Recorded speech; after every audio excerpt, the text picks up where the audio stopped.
बंदी छोर सतगुरु रामपाल जी भगवान की जय हो। पूर्ण ब्रह्म परमात्मा सारी सृष्टि के रचनहार कबीर परमेश्वर की जय। सर्व संतों की जय, सर्व भक्तों की जय, धर्मी पुरुषों की जय। श्री काशी धाम की जय, श्री सिडौनी धाम की जय, श्री करौथा धाम की जय, श्री बरवाला धाम की जय। सत साहिब।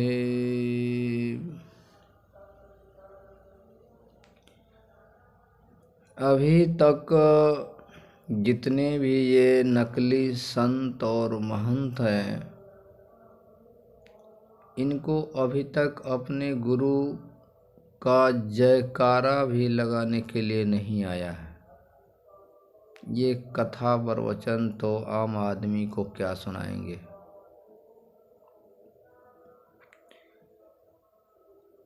कहते हैं जहाँ हमारा गुरु महाराज रहते हैं वो भी एक धाम कहलाते हैं, और जहाँ पूर्ण परमात्मा हमारे इष्ट सतलोक से चलकर आते हैं वो स्थान भी धाम कहलाते हैं। और इनसे लिए हुए नाम मंत्र से जो साधना कर रहे हैं वो भी संत कहलाते हैं। तो वो भी पूर्ण परमात्मा का, भगवान का ही एजेंट होता है, इसलिए उसका भी जयकारा लगाया जाता है। तो इस आधार से हम सभी का जयकारा लगाते हैं पहले। इसके बाद में कथा प्रवचन। इसका प्रमाण त्रेता युग में नल नील दे रहे हैं। कबीर परमेश्वर सतलोक से आकर यहाँ इस ब्रह्मांड व इस धरातल पे आकर के हमें ज्ञान बताते हैं। उन्होंने बताया है, रहे नल नील जतन कर हार, तब सतगुरु से करे पुकार। जाके तो खींची रेखा अपार, सिंधु पर सिला तिराने वाले। धन धन सतगुरु संत कबीर, जगत की पीर मिटाने वाले। धन धन सतगुरु संत कबीर, जगत की पीर मिटाने वाले। नलनील जब रामचंद्र जी लंका जा रहे थे तो रास्ते में नदी आता है। लंका जाने के लिए जो जाते हैं रास्ते में नदी आता, सभी को पता है इस बात का। तो जब नदी पे पुल बनाना था तो पहले तो शिव भगवान का 3 दिन से आराधना कर रहे थे। पार होने के लिए कोई सुविधा उपलब्ध नहीं हुआ। तब समुद्र देवता ने जब रास्ता नहीं दिया तो गुस्से में आकर ये लक्ष्मण और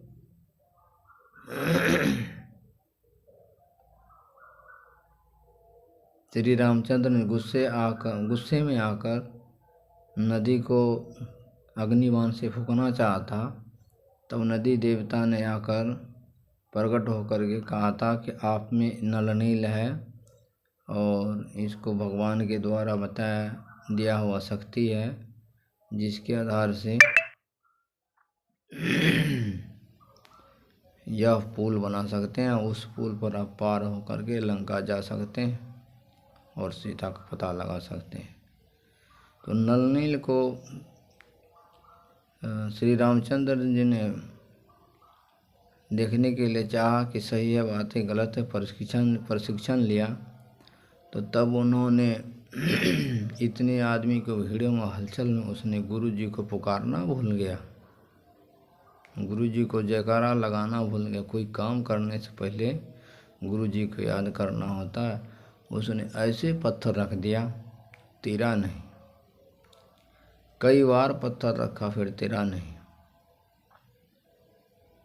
फिर नदी देवता से श्री रामचंद्र जी ने कहा कि आप झूठ बोलते हैं, ये तो इतने पत्थर रख दिया, एक भी नहीं तिरा। नदी देवता ने कहा कि इसने कोई चूक किया है, जिसके आधार से इसका पत्थर डूब रहा है। इसने गुरु जी को याद नहीं किया होगा। पूछा गया तो कहा सही बात है जी, हलचल में हमने याद नहीं कर पाया, फटाक से इसमें पत्थर उठाया और रख दिया जैसे पहले तिरता था। अब गुरु जी को याद करने के बाद भी नहीं तिर रहा। तब नल नील ने कबीर परमेश्वर गुरु जी को याद किया था। तब कबीर परमेश्वर आए थे। एक पहाड़ के चारों तरफ लकीर खींचे थे, उसी को कहते हैं गुरु जी। सदगुरु आकर रेखा खींची अपार, सिंधु पे शिला तैराने वाले, समुंदर पे पत्थर तैराने वाले। तो एक पहाड़ के चारों तरफ लकीर खींच दें, उस लकीर के अंदर वाले पत्थर को बोले उठा उठा करके रखो। कोई भी रख सकता है, ये नहीं डूबेगा। तब रामचंद्र जी के सभी सेनाओं ने उस पत्थर को उठा उठा करके लाया और नल नील जोड़ करके पानी पे पुल बनाया। अभी तक इस ज्ञान को बहुत से आम आदमी और संत महंत भी नहीं जानते कि किसने पुल बनाया था, किस आधार से पुल बना था। तब जो रामचंद्र जी को इस ज्ञान का पता लगा कि इनके शक्ति से पत्थर तिर रहे हैं, तो उस जो पहले पता लगाने के लिए गए थे हनुमान जी सीता का कि लंका में सीता है, उसको रास्ते में मुनिंद्र ऋषि मिला था। मुनिंद्र ऋषि ने अपने ज्ञान से परिचित करवाया था।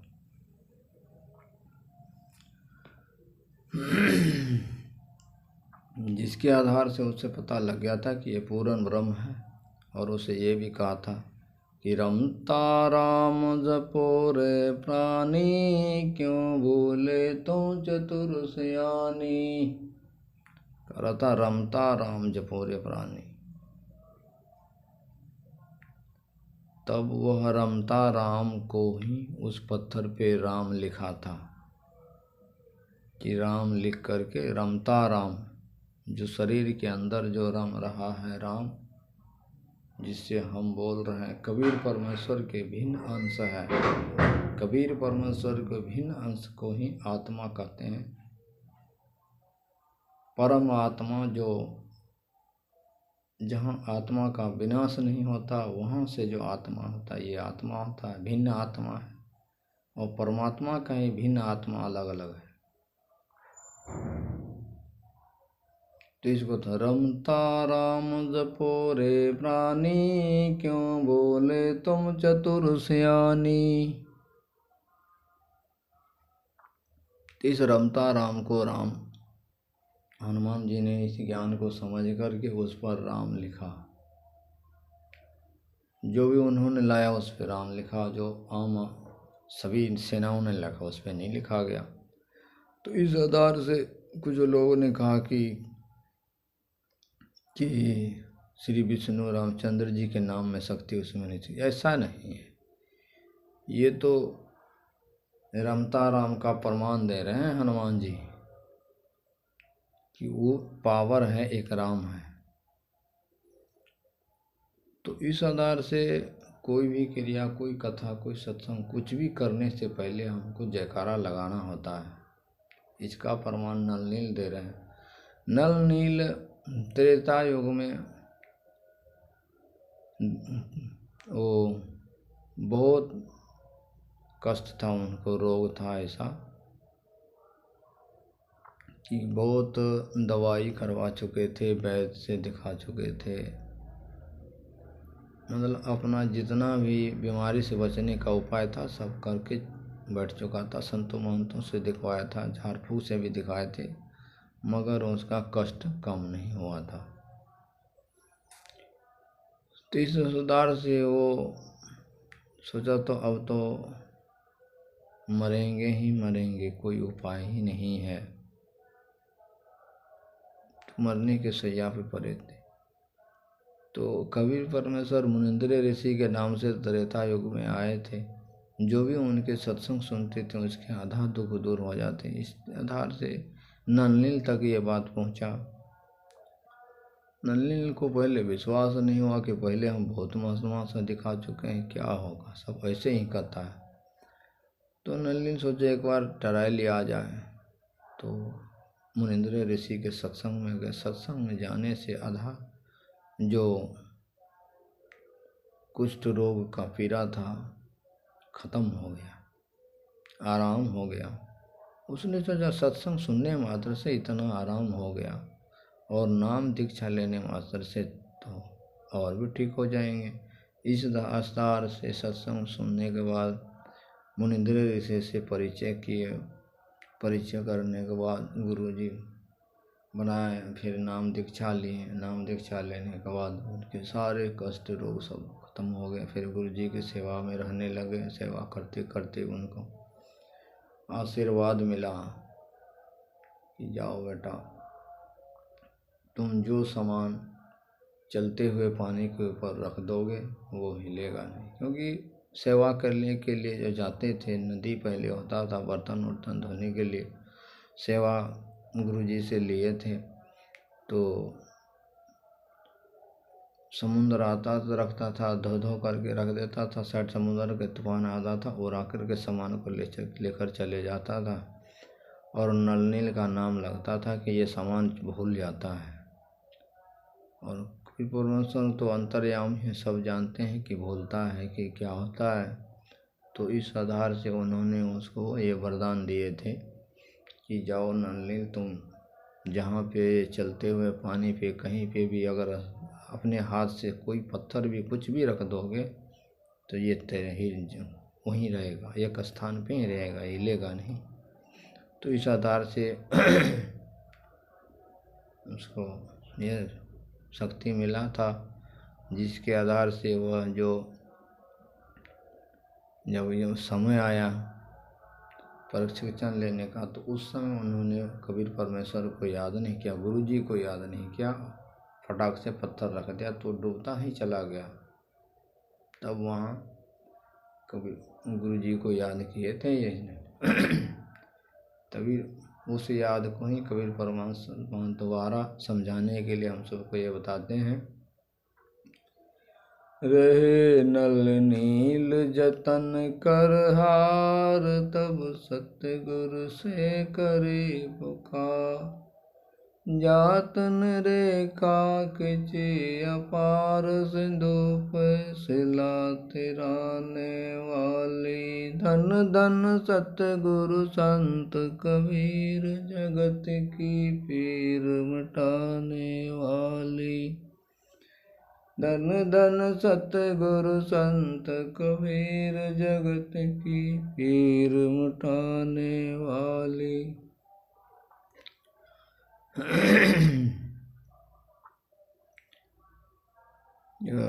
कबीर परमेश्वर यहाँ आते हैं तो उनके सत्संग दर्शन सुनने से ही रोग मिटने लगते हैं, इसलिए उसको कहते हैं पीर, मतलब दुख मिटाने वाले। नलनील का पीर मिटाए थे। मंदरो रावण के यहाँ जो एक भाट जात गीत सुनाने के लिए जाते थे, उनके कष्टों को दूर किए थे। फिर मंदोदरी ने नाम दीक्षा लिया था अपने रावण के झंझट से बचने के लिए। इसके बाद मंदोदरी से पता लगा विभीषण, तो विभीषण ने भी मुनिंद्र ऋषि से नाम लिए थे। इसलिए कबीर परमेश्वर को कहते हैं जगत की पीर मिटाने वाले, दुख हरते हैं, जिसका नाम दुखहरण भगवान है। दुखहरण भंजन तेरा नाम जी। आज तक ये भी किसी संत महंत को पता है नहीं है। हम चैलेंज के साथ कहते हैं कि दुख भंजन तेरा नाम, वो कौन भगवान है, वो ये लोग संत और महंत नहीं जानते हैं। बंदी चोर सदगुरु रामपाल जी भगवान की जय हो। बंदी चोर सदगुरु पूर्ण ब्रह्म परमात्मा सारे सृष्टि का रचनहार कबीर परमेश्वर की जय। बंदी छोर दादा गुरु सदगुरु रामपाल जी रामदेवानंद जी महाराज की जय। सत साहिब।